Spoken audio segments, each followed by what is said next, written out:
Every one welcome to എഡ്യൂഗാർഡന്റെ weekly current affair സെഷനിലേക്ക് എല്ലാവർക്കും സ്വാഗതം. ആദ്യമായിട്ട് നമ്മൾ നോക്കാൻ പോകുന്നത് ഒരു ബാങ്കിങ് കറണ്ട് അഫയേഴ്സ് ആണ്. ബാങ്കിങ് അവയർനെസ് മേഖലയിൽ നമുക്ക് സ്ഥിരമായി നമ്മൾ കേൾക്കുന്ന ഒരു വേർഡാണ് റിപ്പോ റേറ്റ് എന്ന് പറയുന്നത്. റീപർച്ചേസ് റേറ്റിന്റെ അബ്രീവേഷൻ ആണ് ഈ റിപ്പോ റേറ്റ്. എന്താണ് ഈ റിപ്പോ റേറ്റ്? അതായത് ലേറ്റസ്റ്റ് ആയിട്ട് ന്യൂസിൽ വന്നത് 2025 ഏപ്രിൽ നമ്മുടെ റിസർവ് ബാങ്ക് ഓഫ് ഇന്ത്യ ഒരു മോണിറ്ററി പോളിസി കൗൺസിൽ ചേർന്നു. ഈ ചേർന്നത് പ്രകാരം നമ്മൾ റിപ്പോ റേറ്റ് 6.25 നിന്ന് 6% ആക്കി എന്നുള്ളതാണ് ലേറ്റസ്റ്റ് ആയിട്ട് വന്ന കറണ്ട് അഫയേഴ്സ് വാർത്ത. എന്താണ് ഈ റീപർച്ചേസ് റേറ്റും റിപ്പോ റേറ്റും എന്ന് പറയുന്നത്?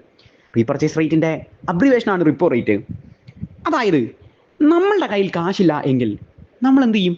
നമ്മളൊരു ബാങ്കിൽ പോയി ലോൺ എടുക്കും.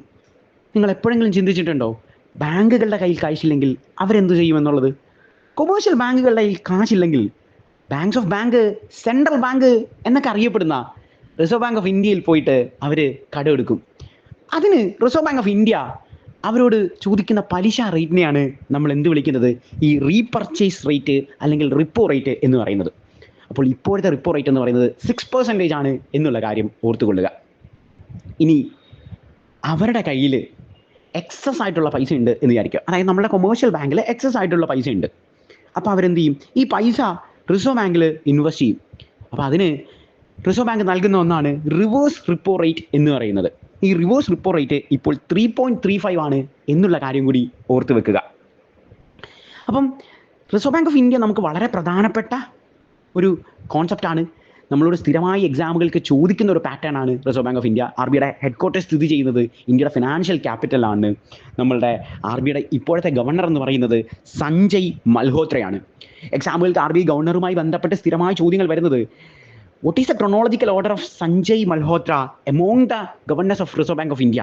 റിസർവ് ബാങ്ക് ഓഫ് ഇന്ത്യയുടെ എത്രാമത്തെ ഗവർണർ പദവിയാണ് സഞ്ജയ് മൽഹോത്ര അലങ്കരിക്കുന്നത് എന്ന് ചോദിച്ചാൽ 26ാമത്തെ റിസർവ് ബാങ്ക് ഓഫ് ഇന്ത്യയുടെ ഗവർണറാണ് സഞ്ജയ് മൽഹോത്ര എന്നുള്ള കാര്യം നോട്ട് ചെയ്ത് വെക്കുക. അടുത്തതായിട്ട് നമ്മൾ ഡിസ്കസ് ചെയ്യാൻ പോകുന്നത് വഖഫ് അമെൻമെന്റ് ബില്ലിനെ കുറിച്ചാണ്. അതായത് നമുക്കറിയാം, ഇന്ത്യയിലെ ഒരു നിയമത്തിൽ എന്തെങ്കിലും മാറ്റം വരുത്തുന്നതിനെ നമ്മൾ വിളിക്കുന്ന പേരാണ് ഈ അമെൻമെന്റ് എന്ന് പറയുന്നത്.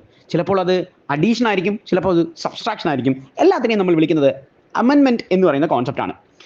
വഖഫ് അമെൻമെന്റ് ആക്ട് ഇന്ത്യയിൽ ഒരു നിയമമായത് 2025 ഏപ്രിൽ 5 അതായത് നമുക്കറിയാം, നമ്മളുടെ ഹയസ്റ്റ് ലോ മേക്കിംഗ് ബോഡി, ഇന്ത്യയിൽ ഒരു നിയമം നിർമ്മിക്കുന്നത് ഇന്ത്യയിലെ പാർലമെന്റ് ആണ് എന്നുള്ള കാര്യം നമ്മൾ ഡിസ്കസ് ചെയ്തിരുന്നു. ഇന്ത്യയുടെ പാർലമെന്റ് ഈ നിയമം നടപ്പിലാക്കുക അല്ലെങ്കിൽ ഇന്ത്യയിൽ ഈ ഒരു നിയമം കൊണ്ടുവരിക എന്ന് പറയുന്ന പ്രോസസ്സ് എന്ന് പറയുന്നത് ഇന്ത്യയുടെ പാർലമെന്റ് ലോകസഭയും രാജ്യസഭയും പ്രസിഡന്റും അടങ്ങുന്നതാണ്. ഒന്നെങ്കിൽ ലോകസഭയിലോ അല്ലെങ്കിൽ രാജ്യസഭയിലോ ഒരു ബില്ല് അവതരിപ്പിക്കാൻ സാധിക്കും. എന്നാൽ നമ്മളെ ബാങ്കിങ്ങുമായി ബന്ധപ്പെട്ട് ഫിനാൻഷ്യൽ ബില്ലുകൾ അവതരിപ്പിക്കാൻ സാധിക്കുന്നത് ലോകസഭയിൽ മാത്രമാണ് എന്നുള്ള കാര്യം ഓർത്തുകൊള്ളുക. ഈ വഖഫ് ബില്ല് എന്ന് പറയുന്ന ഒരു ഫിനാൻഷ്യൽ ബില്ലല്ല, അതുകൊണ്ട് എവിടെ വേണമെങ്കിലും അത് അവതരിപ്പിക്കാം. പക്ഷേ ഇത് ലോകസഭയിൽ തന്നെയാണ് അവതരിപ്പിച്ചത്. ആദ്യമായി ഈ ബില്ല് അവതരിപ്പിക്കുന്നത് 2024 ഓഗസ്റ്റ് 8 ആയിരുന്നു അവതരിപ്പിച്ചത്. ഇന്ത്യയുടെ മൈനോറിറ്റി മിനിസ്റ്റർ, ഇന്ത്യയുടെ ന്യൂനപക്ഷ വിഭാഗ മിനിസ്റ്ററായ കിരൺ റിജ്ജു ആണ് ഇത് അവതരിപ്പിക്കുന്നത്. എന്നാൽ ഇത് അവതരിപ്പിച്ചതിന് ശേഷം ഇത് ജോയിന്റ് പാർലമെന്ററി കമ്മിറ്റി JPCക്ക് വിടുകയാണ് ചെയ്തത്. അതിനുശേഷം 2025 ഏപ്രിൽ 2 ഭേദഗതികളോടൊക്കെ കൂടിച്ചേർന്ന് JPCയുടെ അഭിപ്രായ പ്രകാരം ഈ പറയുന്ന ബില്ല് പിന്നീട് ഒരിക്കൽ കൂടി ലോകസഭയിൽ അവതരിപ്പിക്കുകയാണ്. 2025 ഏപ്രിൽ 2 ഈ ബില്ല് അവതരിപ്പിച്ചു. ബില്ല് അവതരിപ്പിച്ച് ചർച്ചയ്ക്കൊക്കെ ശേഷം അത് അർദ്ധരാത്രി 2025 ഏപ്രിൽ 3 ആയപ്പോഴേക്കും ലോകസഭ പാസ്സാക്കി. ലോകസഭ ഇന്ത്യയിൽ ഒരു ബില്ല് പാസ്സാക്കി കഴിഞ്ഞാൽ പിന്നീട് രാജ്യസഭയാണ് പാസ്സാക്കേണ്ടത്. അതായത് അപ്പർ ഹൗസ് ഓഫ് ഇന്ത്യ എന്നറിയപ്പെടുന്നത് രാജ്യസഭയാണ്. ഇനി കൗൺസിൽ ഓഫ് സ്റ്റേറ്റ്സ് എന്നറിയപ്പെടുന്നത് എന്താണെന്ന് ചോദിച്ചാൽ അതും രാജ്യസഭ തന്നെയാണ് എന്നുള്ള കാര്യം ഓർക്കുക. അപ്പോൾ ലോകസഭ ലോവർ ഹൗസ് ആണ്. ലോകസഭയിൽ അവതരിപ്പിച്ച ബില്ല് പാസ്സാക്കിയതിന് ശേഷം പിന്നീട് രാജ്യസഭയിലേക്ക് പോകുകയാണ്. രാജ്യസഭയും ഈ ബില്ല് അവതരിപ്പിച്ച് പാസ്സാക്കിയതിന് ശേഷം ഇന്ത്യയുടെ പ്രസിഡന്റ് ഒപ്പിടുന്നതോടെയാണ് ഇന്ത്യയിൽ ഒരു നിയമം ഉണ്ടാവുന്നത്.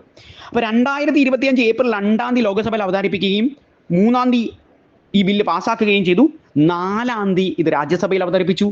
4 തന്നെ രാജ്യസഭയിൽ നിന്ന് അത് പാസ്സാകുകയും ചെയ്തു. ഇനി 5 ഇന്ത്യയുടെ പ്രസിഡന്റായ ദ്രൗപദി മുർമു ഒപ്പിട്ടതോടുകൂടി ഇന്ത്യയിൽ ഈ നിയമം പ്രാബല്യത്തിൽ വന്നു. സോ 2025 ഏപ്രിൽ 5 ഈ നിയമം പ്രാബല്യത്തിൽ വന്നത് എന്നുള്ള കാര്യം കൂടി ഓർത്തുകൊള്ളുക. അടുത്തതായിട്ട് നമ്മൾ ഡിസ്കസ് ചെയ്യാൻ പോകുന്നത് ഒരു ബാങ്കിങ് കറണ്ട് അഫെയർ ആണ്. നമുക്കറിയാം നമ്മളുടെ ബാങ്കിങ് എക്സാമുകളുടെ പ്രധാനപ്പെട്ട ഒരു പാറ്റേൺ ആണ് സ്കീമുകൾ, യോജനകൾ എന്ന് പറയുന്നത്. പ്രധാനമന്ത്രി മുദ്ര യോജന 2015 ഏപ്രിൽ 8 ഈ പ്രധാനമന്ത്രി മുദ്ര യോജന എന്ന് പറയുന്ന സ്കീം ഇൻട്രൊഡ്യൂസ് ചെയ്യുന്നത്. ഇതിൻ്റെ ഭാഗമായിട്ട് നമ്മൾ മുദ്ര ബാങ്ക് സ്ഥാപിച്ചു. 10ാമത്തെ വാർഷികമാണ് ഈ ഏപ്രിൽ 8 നമ്മൾ മുദ്ര ബാങ്കിൻ്റെ വാർഷികമായിട്ട് ആഘോഷിച്ചത്. 4 പ്രധാനപ്പെട്ട സ്കീമുകളുമായി ബന്ധപ്പെട്ടിട്ടാണ് ലോണുകൾ നൽകുന്നത്. അതായത് നമ്മളുടെ എക്സാമുകൾക്ക് ഞാൻ ഓൾറെഡി ഡിസ്കസ് ചെയ്തു നിങ്ങളോട്. സ്റ്റേറ്റ്മെന്റ് ലെവൽ പാറ്റേണുകളിൽ ലോണിൻ്റെ ലിമിറ്റുകൾ ചോദിക്കാറുണ്ട്. ഇതിൻ്റെ ഹെഡ് ക്വാർട്ടേഴ്സ് എവിടെയാണ് മുദ്ര ബാങ്കിൻ്റേത് എന്നൊക്കെ ചോദിക്കാറുണ്ട്. മുദ്ര ബാങ്കിൻ്റെ ഹെഡ് ക്വാർട്ടേഴ്സ് സ്ഥിതി ചെയ്യുന്നത് ഫിനാൻഷ്യൽ ക്യാപിറ്റൽ ഓഫ് ഇന്ത്യ ആയ മഹാരാഷ്ട്രയുടെ ക്യാപിറ്റലായ മുംബൈയിലാണ്. 4 സ്കീമുകളുമായിട്ടാണ് ഈ പറയുന്ന മുദ്ര ബാങ്ക് ലോണുകൾ നൽകുന്നത്. ഒന്ന് ശിശു എന്ന് പറയുന്ന ഒരു സ്കീമാണ്. 50,000 രൂപയാണ് ഈ ശിശു എന്ന് പറയുന്ന സ്കീമിൻ്റെ ലിമിറ്റ്. മറ്റൊന്ന് കിഷോർ എന്ന് പറയുന്ന ഒന്നാണ്. ഇതിൻ്റെ ലിമിറ്റ് എന്ന് പറഞ്ഞാൽ 50,000 മുതൽ 5 ലക്ഷം രൂപ വരെയാണ് ഇതിൻ്റെ ലിമിറ്റ് എന്ന് പറയുന്നത്. ഇനി തരുൺ എന്ന് പറയുന്നത് 5 ലക്ഷം മുതൽ 10 ലക്ഷം വരെയാണ് തരുണിൻ്റെ ലിമിറ്റ് എന്ന് പറയുന്നത്. പുതിയതായിട്ട് ഇൻട്രൊഡ്യൂസ് ചെയ്ത ഒന്നാണ് തരുൺ പ്ലസ് എന്ന് പറയുന്നത്. പുതിയതായിട്ട് ഇൻട്രൊഡ്യൂസ് ചെയ്യുമ്പോൾ അതിന് കറണ്ട് അഫെയർ എന്ന് പറയുന്ന പാറ്റേണിലും കൂടി നമ്മൾ ഇമ്പോർട്ടൻസ് ഉണ്ട്. ബാങ്കിങ് അവയർനെസ് മാത്രമല്ല, തരുൺ പ്ലസ് എന്ന് പറയുന്ന 10 lakh to 20 lakh ആണ് തരുൺ പ്ലസിൻ്റെ സ്കീം എന്ന് പറയുന്നത്. ഇനി ഈ നമ്മളുടെ മുദ്ര ബാങ്കിൻ്റെ ഫുൾ ഫോം നമ്മളുടെ എക്സാമുകൾക്ക് ചോദിച്ചു കണ്ടിട്ടുണ്ട്. Micro units development and refinance agency bank എന്നുള്ളതാണ് ഈ മുദ്ര ബാങ്കിൻ്റെ ഫുൾ ഫോം എന്നുള്ള കാര്യം കൂടി ഓർക്കുക. 2015 ഏപ്രിൽ 8 ഇത് രൂപീകരിച്ചത്. 10 വർഷമായി, 10ാമത്തെ വാർഷികമാണ് നമ്മൾ ഇത്തവണ ആഘോഷിക്കുന്നത്. അടുത്തതായിട്ട് നമ്മൾ ഡിസ്കസ് ചെയ്യാൻ പോകുന്നത് സ്കൈട്രാക്സിൻ്റെ റാങ്കിങ് ഇൻഡെക്സുകളെ കുറിച്ചാണ്. നമുക്കറിയാം നമ്മളുടെ എക്സാമുകൾക്ക് ഏറ്റവും ഇമ്പോർട്ടൻ്റ് ആയിട്ട് വരുന്ന ഒരു പാറ്റേൺ ആണ് ഈ റാങ്കിങ് ആൻഡ് ഇൻഡെക്സ് എന്ന് പറയുന്നത്. സ്കൈട്രാക്സ് ലോകത്തിലെ ഏറ്റവും മികച്ച വിമാനത്താവളങ്ങളാണ് റാങ്കിങ് ആയിട്ട് കൊണ്ടുവന്നിരിക്കുന്നത്. 2025 ലോകത്തിലെ ഏറ്റവും മികച്ച എയർപോർട്ട് എന്ന് പറയുന്നത് സിംഗപ്പൂർ ചാങ്കി എയർപോർട്ടാണ് എന്നുള്ള കാര്യം ഓർത്തുകൊള്ളുക. സെക്കൻഡ് കിട്ടിയിരിക്കുന്നത് ഹമദ് എയർപോർട്ടിനാണ്. നമുക്കറിയാം ദോഹയുടെ എയർപോർട്ടാണ് ഈ ഹമദ് എന്ന് പറയുന്നത്. 3ാം സ്ഥാനം കിട്ടിയിരിക്കുന്നത് ജപ്പാന്റെ തലസ്ഥാനമായ ടോക്കിയോയുടെ എയർപോർട്ടാണ്. ടോക്കിയോ എയർപോർട്ടിൻ്റെ പേരെന്ന് പറഞ്ഞാൽ ഹനേഡ എയർപോർട്ടാണ് എന്നുള്ള കാര്യം ഓർത്തുകൊള്ളുക. റാങ്കിങ് ആൻഡ് ഇൻഡെക്സുകൾ പഠിക്കുമ്പോൾ എല്ലായ്പ്പോഴും നമ്മൾ ശ്രദ്ധിക്കേണ്ടത് ഇന്ത്യയിൽ നിന്നുള്ള കാര്യങ്ങളെക്കുറിച്ചാണ്. അതായത് ഇന്ത്യയിൽ ഈ ലിസ്റ്റിൽ വന്നിരിക്കുന്നത് 32ാമത്തെ എയർപോർട്ടായിട്ടാണ് വന്നിരിക്കുന്നത്. അത് നമ്മളുടെ ഡൽഹി എയർപോർട്ടാണ്. സൗത്ത് ഏഷ്യയിലെ ഏറ്റവും ടോപ്പ്, ഇന്ത്യയിലെ ഏറ്റവും ടോപ്പ് എന്ന് പറയുന്നത് 32ാമത് ഈ റാങ്ക് പിടിച്ചിരിക്കുന്ന നമ്മളുടെ ഡൽഹി എയർപോർട്ടാണ്. നമ്മളുടെ എക്സാമുകൾക്ക് സ്ട്രാറ്റജിക് പാറ്റേണുകളിൽ കണ്ടുവരുന്ന ഒരു ലിസ്റ്റിംഗ് പാറ്റേൺ ഉണ്ട്. അതായത് ഒരു എയർപോർട്ടിൻ്റെ സ്ഥലം തന്നതിന് ശേഷം ആ എയർപോർട്ടിൻ്റെ പേരെന്താണ് എന്ന് ചോദിക്കും, അല്ലെങ്കിൽ എയർപോർട്ടിൻ്റെ പേര് നൽകിയതിന് ശേഷം ഇന്ത്യയിൽ ഇത് എവിടെ സ്ഥലത്താണ് എന്ന് ചോദിക്കും. അതായത് ഡൽഹി എയർപോർട്ടിൻ്റെ പേര് എന്ന് പറയുന്നത് ഇന്ദിരാഗാന്ധി എയർപോർട്ടാണ് എന്നുള്ള കാര്യം ഓർക്കുക. അപ്പോൾ എക്സാമിന് ഇങ്ങനെയായിരിക്കും ചോദിക്കുന്നത്, Indira Gandhi airport is situated in which place എന്ന് ചോദിച്ചിട്ട് they may give options like Hyderabad, Delhi എന്നൊക്കെ പറഞ്ഞ് തരും. സോ ഡൽഹിയുടെ ആണ് എന്നുള്ള കാര്യം ഓർത്തുകൊള്ളുക. ഇനി സെക്കൻഡ് പൊസിഷനിലേക്ക് എത്തിയിരിക്കുന്നത് ബംഗളൂരു എയർപോർട്ടാണ്. അതായത് ലിസ്റ്റിൽ സെക്കൻഡ് പൊസിഷൻ എന്ന് പറയുന്നത് 48ാമത്തെ റാങ്കാണ്. 48ാമത്തെ റാങ്ക് കിട്ടിയിരിക്കുന്നത് നമ്മളുടെ ബാംഗ്ലൂർ എയർപോർട്ടിനാണ്. ബാംഗ്ലൂർ ഇന്റർനാഷണൽ എയർപോർട്ടിൻ്റെ പേര് എന്ന് പറയുന്നത് കെമ്പഗൌഡ ഇന്റർനാഷണൽ എയർപോർട്ടാണ് എന്നുള്ള കാര്യം നോട്ട് ചെയ്ത് വെക്കാം. ഇനി 3ാം സ്ഥാനം കിട്ടിയിരിക്കുന്നത് ഇന്ത്യയിൽ നിന്ന് ഹൈദരാബാദ് എയർപോർട്ടിനാണ്. ലിസ്റ്റിൽ 56ാമത്തെ സ്ഥാനമാണ് ഹൈദരാബാദ് എയർപോർട്ടിന് കിട്ടിയിരിക്കുന്നത്. ഹൈദരാബാദ് എയർപോർട്ടിൻ്റെ പേര് എന്ന് പറയുന്നത് ഇന്ത്യയുടെ മുൻ പ്രധാനമന്ത്രിയായ, ഇന്ത്യയുടെ ഏറ്റവും യങ്ങസ്റ്റ് പ്രൈം മിനിസ്റ്ററായ രാജീവ് ഗാന്ധിയുടെ പേരാണ് നൽകിയിരിക്കുന്നത്. So Rajiv Gandhi international airport എന്നാണ് ഹൈദരാബാദ് എയർപോർട്ടിൻ്റെ പേര് എന്നുള്ള കാര്യം ഓർത്തുകൊള്ളുക. ഇനി 4ാം സ്ഥാനത്തേക്ക് എത്തിയിരിക്കുന്നത് നമ്മളുടെ മുംബൈ എയർപോർട്ടാണ്. 73ാം റാങ്കാണ് മുംബൈ എയർപോർട്ടിന്.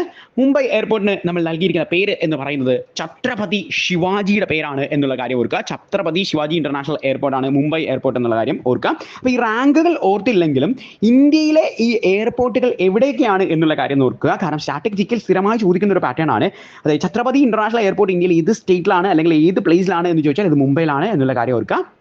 അടുത്തതായിട്ട് നമ്മൾ ഡിസ്കസ് ചെയ്യുന്നത് ഡേറ്റ്സ് ആൻഡ് ഡേ എന്നീ വിഭാഗത്തിൽ നിന്നുള്ള ഒരു കറണ്ട് അഫെയർ ആണ്. നമുക്കറിയാം ഡേറ്റ്സ് ആൻഡ് ഡേയിലെ പ്രധാനപ്പെട്ട കറണ്ട് അഫെയർസ് ഡിസ്കസ് ചെയ്യുമ്പോൾ നമ്മൾ ഈ ലേറ്റസ്റ്റ് ട്രെൻഡുകൾ കാണുന്നത് ആ 2025, അതായത് നമ്മൾ എക്സാം എഴുതാൻ പോകുന്ന വർഷം, ആ ഡേറ്റിന് എന്ത് തീമാണ് നൽകിയത് എന്നുള്ളതാണ് എക്സാമുകൾക്ക് ഇപ്പോൾ ചോദിച്ചു കണ്ടിട്ടുള്ളത്. ഇപ്പോൾ നമ്മൾ ഡിസ്കസ് ചെയ്യുന്നത് ഏപ്രിൽ 7 എന്ന് പറയുന്ന ഡേറ്റിനെ കുറിച്ചാണ്. നമുക്കറിയാം ഏപ്രിൽ 7 വേൾഡ് ഹെൽത്ത് ഡേ ആണ്, ലോക ആരോഗ്യ ദിനമാണ്. എന്തുകൊണ്ടാണ് ഏപ്രിൽ 7 നമ്മൾ ഈ ലോകാരോഗ്യ ദിനമായിട്ട് ആചരിക്കുന്നത്? കാരണം നമുക്കറിയാം world health organisation WHO, Geneva headquarters ആയിട്ടുള്ള യുണൈറ്റഡ് നേഷൻസിൻ്റെ ഒരു ഓർഗനാണ് ഈ WHO എന്ന് പറയുന്നത്. സ്ഥിരമായിട്ട് WHOയുടെ ഹെഡ്ക്വാർട്ടേഴ്സ് ഒക്കെ ചോദിക്കാറുള്ളതാണ്. ജനീവയാണ് ഇത് രൂപീകരിക്കുന്നത്. 1948 ഏപ്രിൽ 7 അതിൻ്റെ ഓർമ്മയ്ക്കാണ് ഏപ്രിൽ 7 വേൾഡ് ഹെൽത്ത് ഡേ ആയിട്ട് നമ്മൾ ആഘോഷിക്കുന്നത്. വേൾഡ് ഹെൽത്ത് ഡേയുടെ ഇത്തവണത്തെ പ്രമേയം അല്ലെങ്കിൽ തീം എന്ന് പറയുന്നത് ഹെൽത്തി ബിഗിനിങ്സ് ഹോപ്പ്ഫുൾ ഫ്യൂച്ചേഴ്സ് എന്നുള്ള കാര്യം നോട്ട് ചെയ്ത് വെക്കുക. അതുപോലെ തന്നെ നമ്മളുടെ ഈ WHO ഡയറക്ടർ ജനറൽ ആരാണ് എന്നും എക്സാമിനേഷന് സ്ഥിരമായി ചോദിക്കാറുണ്ട്. ഡയറക്ടർ ജനറൽ ഓഫ് WHO എന്ന് പറയുന്നത് ടെഡ്രോസ് ആണ് എന്നുള്ള കാര്യം ഓർത്തുകൊള്ളുക. അതുപോലെ തന്നെ യുണൈറ്റഡ് നേഷൻസിൻ്റെ സെക്രട്ടറി ജനറൽ എന്ന് പറയുന്നത് അന്റോണിയോ ഗുട്ടറസ് ആണ് എന്നുള്ള കാര്യം കൂടി നോട്ട് ചെയ്ത് വെക്കുക. അടുത്തതായിട്ട് നമ്മൾ ഡിസ്കസ് ചെയ്യാൻ പോകുന്നത് ബുക്സ് ആൻഡ് ഓതേഴ്സ് വിഭാഗത്തിൽ നിന്നുള്ള ഒരു കറണ്ട് അഫെയർ ആണ്. ക്രൈ ഓഫ് ദ ഹോൺബിൽ എന്ന് പറയുന്ന പുസ്തകം എഴുതിയത് ഹുസ്നയാണ് എന്നുള്ള കാര്യം നോട്ട് ചെയ്ത് വെക്കുക. ഹോൺബിൽ നമുക്ക് വളരെ പ്രധാനപ്പെട്ട ഒരു പക്ഷിയാണ്. അതായത് നമ്മളുടെ കേരളത്തിൻ്റെ സ്റ്റേറ്റ് ബേർഡ് എന്നറിയപ്പെടുന്ന ബേർഡാണ് ഈ ഹോൺബിൽ എന്നുള്ള കാര്യം ഓർത്തുകൊള്ളുക. ഇനി കേരളത്തിന് മാത്രമാണോ ഈ ഹോൺബില്ല് സ്റ്റേറ്റ് ബേർഡ് ആയിട്ടുള്ളത്? അല്ല. ഇന്ത്യയിലെ ഈസ്റ്റേൺ സ്റ്റേറ്റ് എന്നറിയപ്പെടുന്ന അല്ലെങ്കിൽ ലാൻഡ് ഓഫ് റൈസിംഗ് സൺ എന്ന് ഇന്ത്യയിൽ അറിയപ്പെടുന്ന അരുണാചൽ പ്രദേശിൻ്റെയും സ്റ്റേറ്റ് ബേർഡ് ഹോൺബിൽ തന്നെയാണ് എന്നുള്ള കാര്യം ഓർത്തുകൊള്ളുക. എന്നാൽ എക്സാമുകൾക്ക് സ്ഥിരമായി ചോദിച്ച് കണ്ടിട്ടുള്ളത് ഹോൺബിൽ ഫെസ്റ്റിവൽ ഇന്ത്യയിൽ ഏത് സ്റ്റേറ്റിലാണ് നടത്തുന്നത് എന്ന് ചോദിക്കും. എന്നിട്ട് ഓപ്ഷനുകളിൽ ഈ അരുണാചൽ പ്രദേശും കേരളവും ഒക്കെ തരും.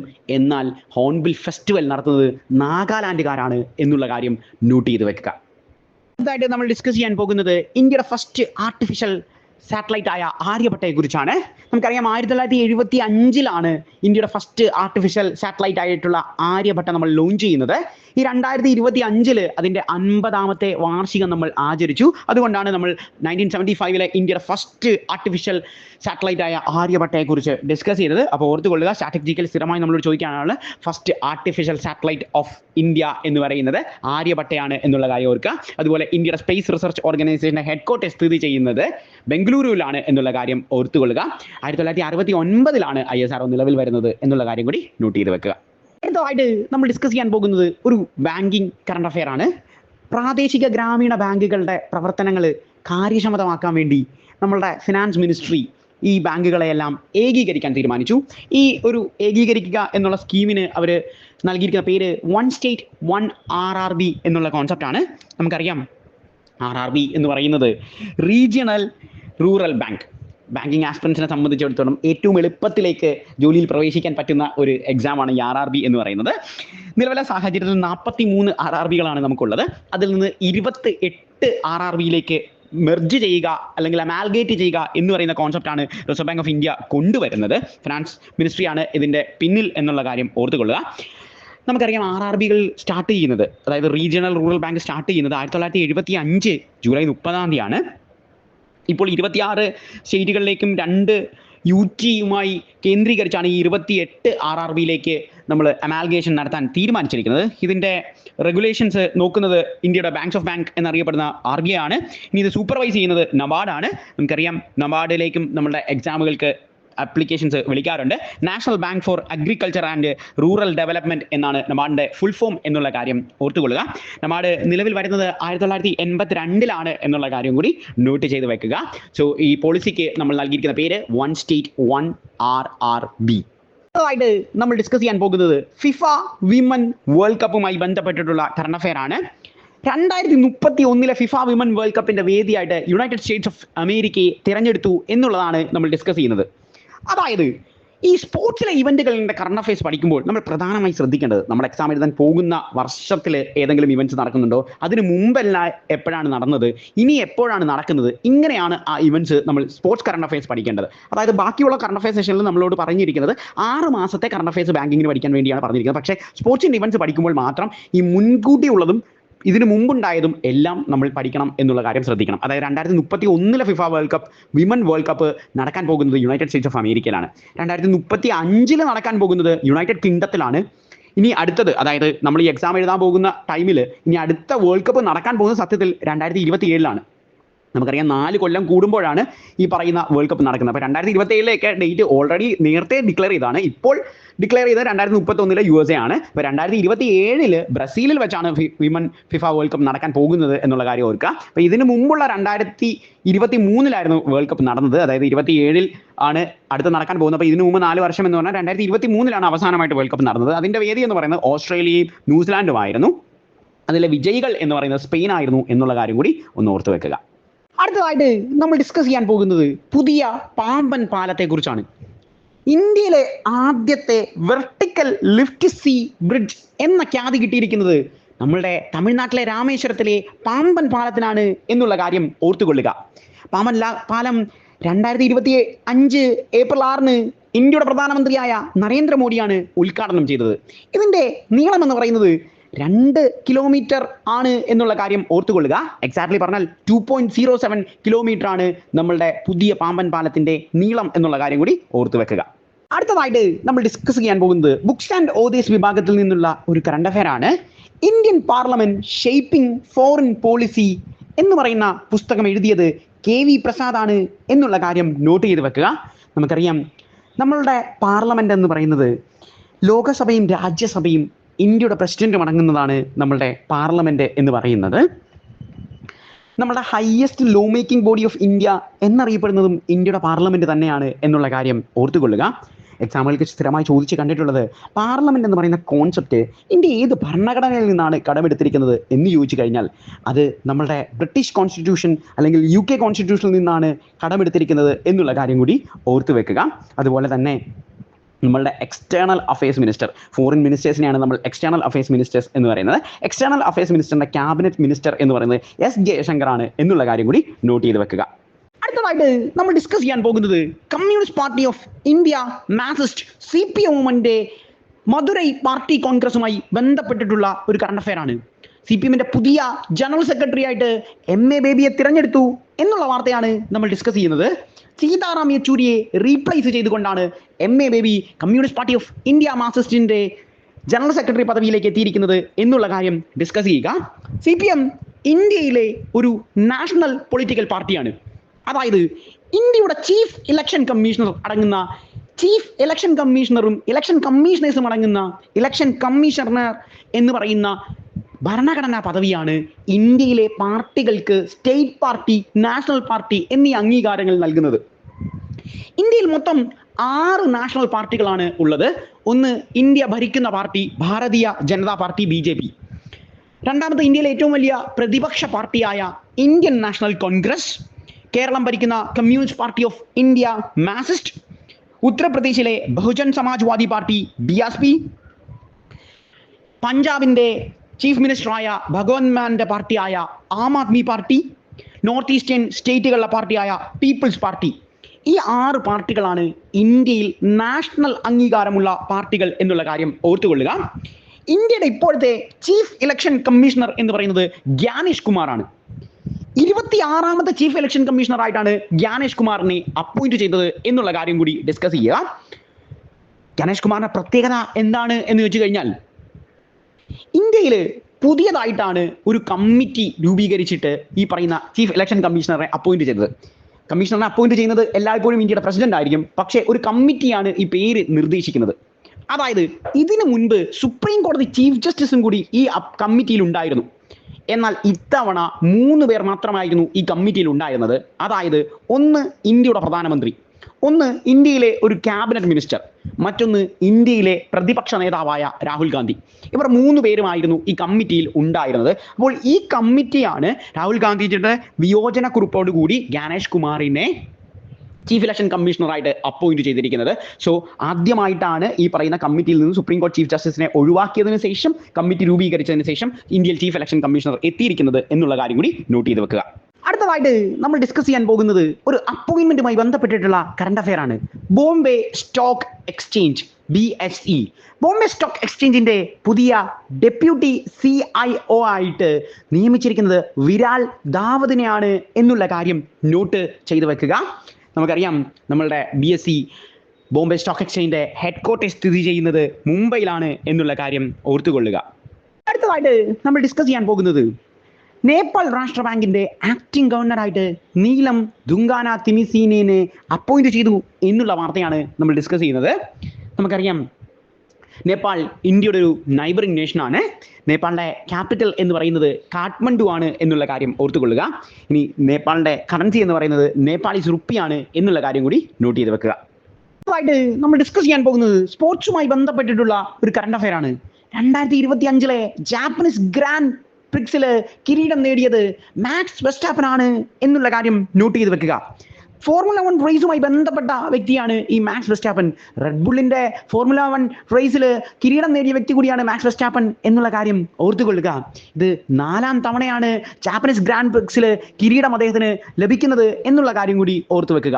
അടുത്തതായിട്ട് നമ്മൾ ഡിസ്കസ് ചെയ്യുന്നത് സ്പോർട്സിൽ നിന്നുള്ള ഖേലോ ഇന്ത്യ യൂത്ത് ഗെയിംസ് എന്ന് പറയുന്ന സ്പോർട്സ് ഇവന്റ് ആണ് നമ്മൾ ഡിസ്കസ് ചെയ്യുന്നത്. ഇത് 7ാമത്തെ ഖേലോ ഇന്ത്യ യൂത്ത് ഗെയിംസ് ആണ് നടക്കുന്നത്. ഇതിന്റെ വേദി എന്ന് പറയുന്നത് ബീഹാർ ആണ് എന്നുള്ള കാര്യം ഓർത്തുകൊള്ളുക. നമുക്കറിയാം ഇന്ത്യയിൽ ഏറ്റവും കുറവ് ലിറ്ററസി റേറ്റ് ഉള്ള ഒരു സ്റ്റേറ്റ് കൂടിയാണ് ബീഹാർ എന്ന് പറയുന്നത്.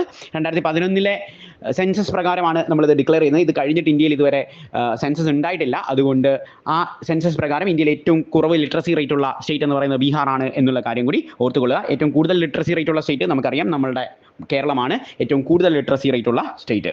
അടുത്തതായിട്ട് നമ്മൾ ഡിസ്കസ് ചെയ്യാൻ പോകുന്നത് ഒരു എഗ്രിമെന്റുമായി ബന്ധപ്പെട്ടിട്ടുള്ള കറണ്ട് അഫയേഴ്സ് ആണ്. Artemis accords. നമുക്കറിയാം നാസയുടെ നേതൃത്വത്തിൽ ബഹിരാകാശത്തെ രാജ്യങ്ങൾ തമ്മിൽ ഒപ്പുവെച്ചിരിക്കുന്ന ഒരു കരാറാണ് ഈ ആർട്ടിമിസ് അക്കോർഡ് എന്ന് പറയുന്നത്. ഇതിൽ ആർട്ടിമിസ് അക്കോർഡിൽ ഒപ്പുവെച്ച 54ാമത്തെ രാജ്യമായിട്ട് ബംഗ്ലാദേശ് വന്നു എന്നുള്ള കാര്യമാണ് നമ്മൾ ഡിസ്കസ് ചെയ്യുന്നത്. നമുക്കറിയാം ബംഗ്ലാദേശിന്റെ ക്യാപിറ്റൽ എന്ന് പറയുന്നത് ധാക്കയാണ്. ബംഗ്ലാദേശിന്റെ കറൻസി എന്ന് പറയുന്നത് ടക്കയാണ് എന്നുള്ള കാര്യം കൂടി നോട്ട് ചെയ്ത് വെക്കുക. 2020 ഈ ആർട്ടിമിസ് അക്കോർഡ്സ് സ്റ്റാർട്ട് ചെയ്യുന്നത്. ഇന്ത്യ ഈ ആർട്ടിമിസ് അക്കോർഡ്സിൽ ഒരു അംഗമാണ്. 27ാമത്തെ രാജ്യമായിട്ട് 2023 നമ്മൾ ഈ എഗ്രിമെന്റിൽ ഒപ്പുവെച്ചത് എന്നുള്ള കാര്യം കൂടി ഓർത്തു വെക്കുക.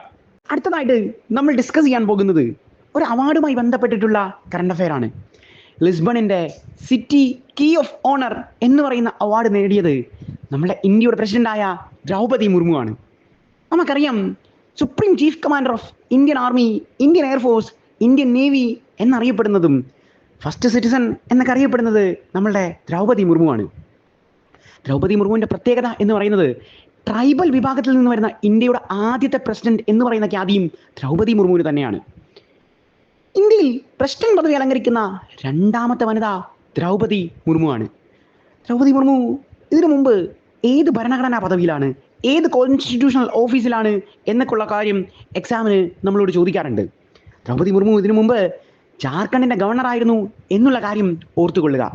ഇനി ഏത് സ്റ്റേറ്റിൽ നിന്നാണ് ദ്രൗപദി മുർമു വരുന്നത് എന്ന് ചോദിച്ചാൽ ഒഡീസയിൽ നിന്നാണ് ദ്രൗപദി മുർമു വരുന്നത് എന്നുള്ള കാര്യം കൂടി നോട്ട് ചെയ്ത് വെക്കുക. ഇനി ഒരു രാജ്യവുമായി ബന്ധപ്പെട്ട കാര്യങ്ങൾ പഠിക്കുമ്പോൾ നമ്മൾ പ്രധാനമായും പഠിക്കേണ്ടത് ആ രാജ്യത്തിന്റെ ക്യാപിറ്റൽ, ആ രാജ്യത്തിന്റെ കറൻസി എന്നുള്ളതാണ്. പോർച്ചുഗൽ എന്ന് പറയുന്ന രാജ്യത്തിന്റെ ക്യാപിറ്റലാണ് ഈ ലിസ്ബൺ. ലിസ്ബന്റെ പേരിലുള്ള സിറ്റി കീ ഓഫ് ഓണറാണ് നമ്മളുടെ ദ്രൗപദി മുർമുവിന് കിട്ടിയിരിക്കുന്നത്. ഈ പോർച്ചുഗലിന്റെ കറൻസി എന്ന് പറയുന്നത് യൂറോ ആണ് എന്നുള്ള കാര്യം കൂടി നോട്ട് ചെയ്ത് വെക്കുക. അടുത്തതായിട്ട് നമ്മൾ ഡിസ്കസ് ചെയ്യാൻ പോകുന്നത് സരസ്വതി സമ്മാനിനെ കുറിച്ചാണ്. നമുക്കറിയാം ലിറ്ററേച്ചറിന് നൽകുന്ന ഒരു അവാർഡാണ് ഈ സരസ്വതി സമ്മാൻ. ബിർള ഫൗണ്ടേഷൻ ആണ് സരസ്വതി സമ്മാൻ നൽകുന്നത്. 15 ലക്ഷം രൂപയാണ് ഈ സരസ്വതി സമ്മാനിന്റെ പ്രൈസ് മണി എന്നുള്ള കാര്യം കൂടി നോട്ട് ചെയ്ത് വെക്കുക. അതായത് ഇത്തവണത്തെ എക്സാമുകളുടെ ട്രെൻഡുകൾ നോക്കി കഴിഞ്ഞു കഴിഞ്ഞാൽ സ്റ്റേറ്റ്മെന്റ് ലെവലിലേക്കാണ് നമ്മളുടെ എക്സാമിനേഷൻസിന്റെ ക്വസ്റ്റ്യൻസ് വരുന്നത്. അതുകൊണ്ട് ഡീറ്റെയിൽ ആയിട്ട് തന്നെ സമ്മാനെ കുറിച്ച് പഠിക്കേണ്ടത് വളരെ അത്യാവശ്യമാണ്. 2024 സരസ്വതി സമ്മാൻ ജേതാവ് ആരാണ് എന്ന് ചോദിച്ചാൽ അത് മഹോപാധ്യ സാധു ഭദ്രദേശ് ആണ് എന്നുള്ള കാര്യം നോട്ട് ചെയ്ത് വെക്കുക. അദ്ദേഹത്തിന്റെ വർക്കായ സ്വാമി നാരായണ സിദ്ധാന്ത സുധ എന്ന് പറയുന്ന വർക്കിനാണ് അദ്ദേഹത്തിന് ബിർള ഫൗണ്ടേഷൻ ഇത്തവണത്തെ സരസ്വതി സമ്മാൻ നൽകിയത് എന്നുള്ള കാര്യം കൂടി നോട്ട് ചെയ്ത് വെക്കുക. അവസാനമായിട്ട് നമ്മൾ ഡിസ്കസ് ചെയ്യുന്നത് ഒരു മരണ വാർത്തയാണ്. റാം സഹായ് പാണ്ഡെ എന്ന് പറയുന്ന റായ് നർത്ത കലാകാരൻ മരണപ്പെട്ടു എന്നുള്ള വാർത്തയാണ് നമ്മൾ ഡിസ്കസ് ചെയ്യുന്നത്. നമുക്കറിയാം നമ്മളുടെ എക്സാമുകൾക്ക് ഡാൻസുകളിൽ നിന്ന് ചോദ്യങ്ങൾ സ്ഥിരമായി ചോദിക്കാറുള്ളതാണ്. അതായത് ഒരു ഡാൻസിൻ്റെ പേര് നൽകിയതിന് ശേഷം അത് ഇന്ത്യയിൽ ഏത് സ്റ്റേറ്റാണ് ഈ ഡാൻസ് കളിക്കുന്നത് എന്നുള്ളത് നമ്മളോട് ചോദിക്കാറുണ്ട്.